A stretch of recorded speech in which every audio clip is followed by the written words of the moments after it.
আমাকে সাপোর্ট করলেন কেন? Sorry sir, sorry sir, sorry sir.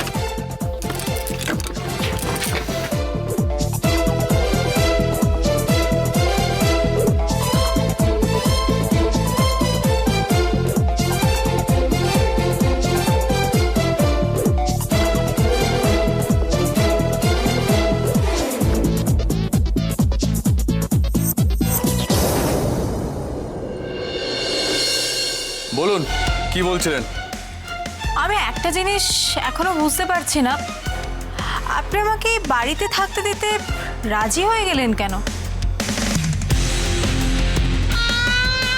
আমিও বুঝতে পারছি না এই বাড়িতে থাকার জন্য আপনি এত মরিয়া কেন। সে কথা আমি কাউকে বলতে পারবো না। আমি মিথ্যে বলি না, কিন্তু একটা মিথ্যে আমাকে বলতেই হবে। আমাকে ক্ষমা করবেন।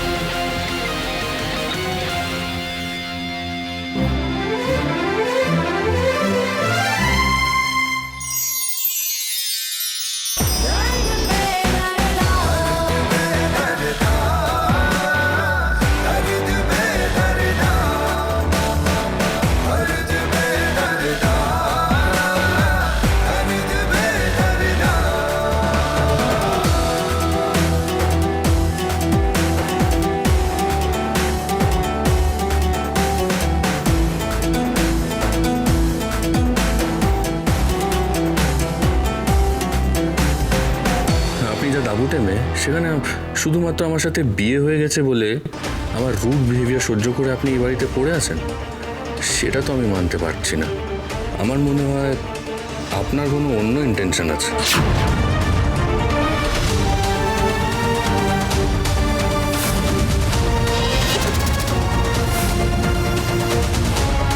তোমার বাবা মায়ের খুনের ক্লু লুকিয়ে আছে ওই বাড়িতে। কিন্তু আমাদের মুখের বলা কথার রাগিনী বিশ্বাস করে নেবে যদিও তোর সাথে তোর মায়ের মিল পায়। মাকে উনি আগে দেখবেন কি করে? কারণ ও আর তোর মা একসাথে গান শিখত।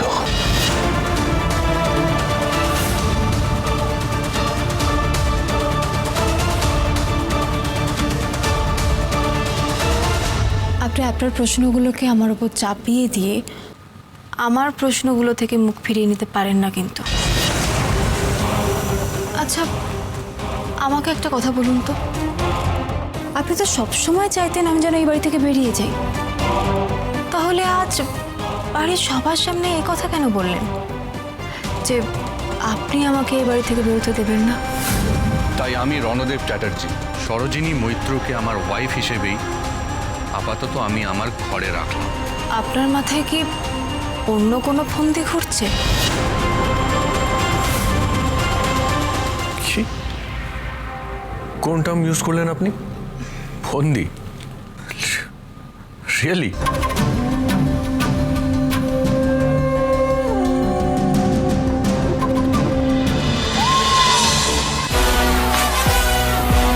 বুলেট সরোজিনী সোম থেকে রবি প্রতিদিন বিকেল 5:30টায় স্টার জলসায় ও জিও হটস্টারে।